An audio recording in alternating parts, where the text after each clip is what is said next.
Hello everyone, my name is Farhad, and in this video I'm going to talk about how I got my PhD offer at the University of Göttingen in Germany. Because when I started looking for PhDs, I always wondered how you do that, which kind of documents you need to, or how the process is looking like. So I hope this video will help out those who are in need, as I was, or as I were some months ago. So let's start the video with the documents which you need to apply for PhD in Europe and specifically in Germany, because as far as I know, in North America, in United States, in Canada, the process is a bit different. So let's say this video is tailored for those who are applying to Europe, because in Sweden and Germany I noticed that the process is quite the same, but nevertheless please consider all of these discrepancies, like the changes or differences, let's say. English is not my first language, so remember this throughout this video because I can make mistakes. So let's start with the documents with which I applied to a PhD program. I used my high school diploma because in Germany they require it. I also attached my bachelor's degree diploma certificate with the grades and subjects I was studying, as well as my master's degree. Not degree, sorry, but the letter that I'm soon going to finish my master's degree, and also the subjects that I have already passed till that moment, and also the grades I got for this. A very important moment, like the fact to mention here, is that if you want to do a PhD in Germany or in Europe, it's really important that you have high grades, like your GPA, grade point average, is high. Because if you have been studying as an average student, or like your grades were not that good, then unfortunately it can affect your chances and lower your chances of being accepted into a PhD program. Then I attached my CV, academic CV, not like regular one, without a photo, where I explained and put an effort to explain like my research experience and so on, my master's degree, because my master's degree is very research oriented, and I try to explain all of that so the committee, like the admission committee, can see my potential and my background. Then it's also important to show your English language skills if you're going to do a PhD in English, but I think so because nowadays all PhDs are almost in English. You have to provide IELTS, TOEFL, or any kind of certificate like the test exam results, or you have to come from a country where English is an official language, like UK, USA, Canada, Australia, and so on, like other countries as well. And the third option is to show that you have been studying, like to prove that you have been studying in English. I have got my IELTS actually 2 times, I have quite used to passing these exams, but at the same time I've been studying my master's degree in English for the last 2 years, so that was absolutely enough for me to prove that I'm fluent in English. And also you have to provide the motivational letter where you are explaining why and how you're going to study, like why this field, why this university, why PhD, or like why you decided, like it's always about question why you're going to apply to work with this professor or with this chair, with this faculty, and so on. And also in some cases they can ask for research statement, like the idea. It's a bit of a more academic document, and it's a bit longer, where like for 2 or 3 pages you explain of course you have to motivate the gap you are going to study, why the problem is relevant, and so on. Quite often you are not going to study this as part of your PhD. I mean, you can then change it, but it's very important that you have an idea in your mind what you're going to study and why, so you are able to articulate that, because if you are not able, then it's going to be really difficult for you to get a PhD funding and so on in your future career. Now I would like to talk about PhD in Germany, how you find it and how they're structured. It's important to remember that most of the PhDs in Germany are position-based. So you're kind of considered as an employee of the university, you're being paid for that. And of course you have to teach, you have to supervise the master and bachelor theses and so on, but you're being treated as an employee. And at the same time, you're conducting your own research. However, there are some cases, or not cases, like the programs where you're applying as a structured program. This is Berlin School of Economics. This is, for example, Mannheim University. This is Kiel University for World Economics and so on, Research Institute for Economics, I'm sorry. And this kind of universities where you're applying to the program, not to the position. In that case, you're being treated as not an employee, but as a student, and you're getting a scholarship monthly, which is a bit lower when you're getting paid often. So also consider these moments as well. And in my cases, I was considering the second type, like the position-based ones, because I wanted to be treated as an employee and I also wanted my salary to be higher. But it's a bit more challenging to find and apply, so take that into account.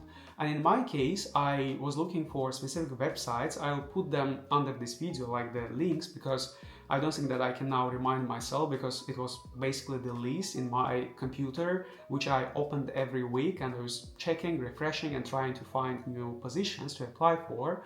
But at the same time, how I got my position at Göttingen was what I did is that I added the professors from Germany into my LinkedIn profile. So I was checking their posts, their publications, and so on LinkedIn. And one day, after a week, when I added all of these professors into my LinkedIn, I've seen like a position which was shared by another professor, and that professor with whom I'm going to work, he wasn't in my friends list. So I just seen that because I already had this kind of networking in LinkedIn.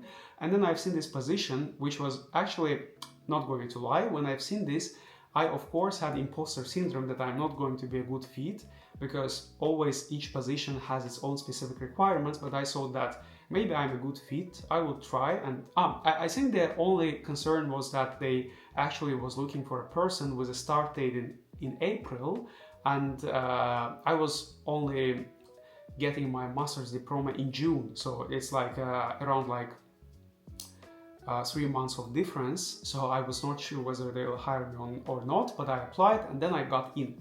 So now it's about how I actually got through the process and how was the interview and so on. As soon as I applied with all of these documents, and as I said, I found my position on LinkedIn, I submitted it. And also I have forgotten that, sorry, that you have to also provide some kind of publications if you have done so. But in Europe, you rarely publish any kind of articles during your master's. In North America is much more popular, but not in Europe. Maybe in STEM areas you do that, but also not that often. So I just provided my master's degree level, not degree, but master level papers, which I submitted as examinations at the university. I attached them.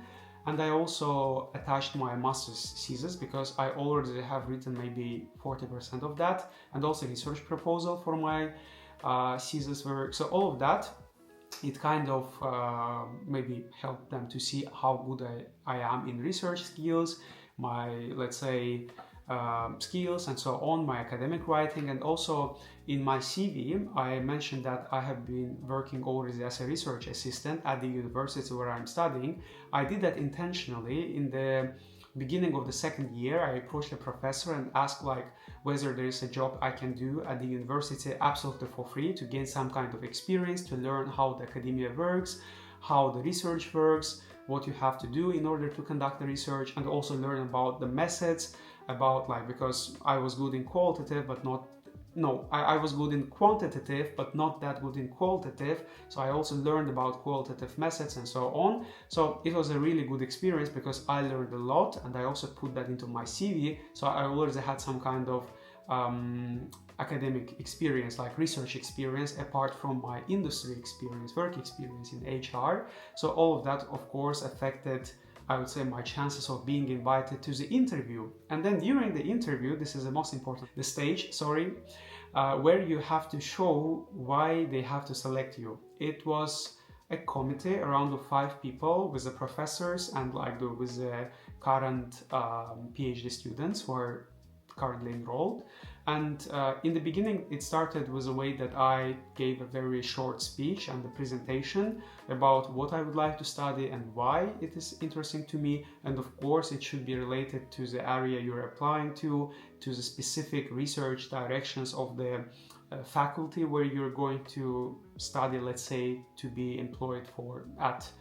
And I did that. It was quite a positive experience, and then they started asking some questions around the presentation for 5 to 10 minutes, and then the rest 15 minutes of the interview was about me, about why I would like to do a PhD, why at this university, let's say with what kind of methods I'm going to work with. They also asked some questions about my job experiences, like how I got into HR, why I found it interesting, and so on. And with this in mind, I would say that was pretty all. And then after a week, I heard back from them, and they said that they would like to continue with me. The interview was online. I forgot to say that. They asked me actually to commute because at that day only 7 people got to the second stage, and I was the only one who joined online because most of the other students, if I'm not mistaken, they actually commuted to the university. So I was really stressed because I saw that I won't make it because everyone's offline, everyone is there. So as you see, what matters is your background and the way you show yourself. And it doesn't really matter whether you're offline or online. So I joined online because I was living in Sweden and I applied to Germany. And nevertheless, they liked me and then they chose me. And I was really, really happy for that, to be honest. And yes, I would say the most important factor if you want to do a PhD is to understand why you want to do that, how you're going to do that, and also to have, of course, a good background, like good grades at the university, if possible, some kind of research experience, prior experience. All of that would help you. And also the fact that I got a full scholarship for my master's degree in Sweden, it also maybe affected my chances, also my papers which I submitted as part of my application. So as you see, it's actually quite a lot of these things that affect your chances. So it's not about one single factor that can affect or help you, but it's rather about holistic approach. You have to really work hard, you have to do a lot in all areas of your life in order to be accepted into a PhD. In my case, it took around 2 months. I didn't apply to so many PhDs, I'm not going to lie, because I just started the process and then I got in, and it was very straightforward for me. But I knew some cases when people were applying for months all and on, like for 1 year, for 6 months, for 15 to 20 universities. In my case, it was much easier, and I'm happy for that, to be very honest, because from April and on, I was just being relaxed, sitting on, and didn't bother myself by applying to other programs, but rather completing my master's degree, like my thesis work, and then just getting my degree and enjoying the summer. So that was the process, straightforward. If to be like very short, like in a nutshell, of course, I'm going to make other videos on the questions they asked during the interview process, how to prepare for this kind of interviews and so on. I promise to do that. So stay tuned. If you would like to see them, don't forget to subscribe to my channel, and thanks for watching this video.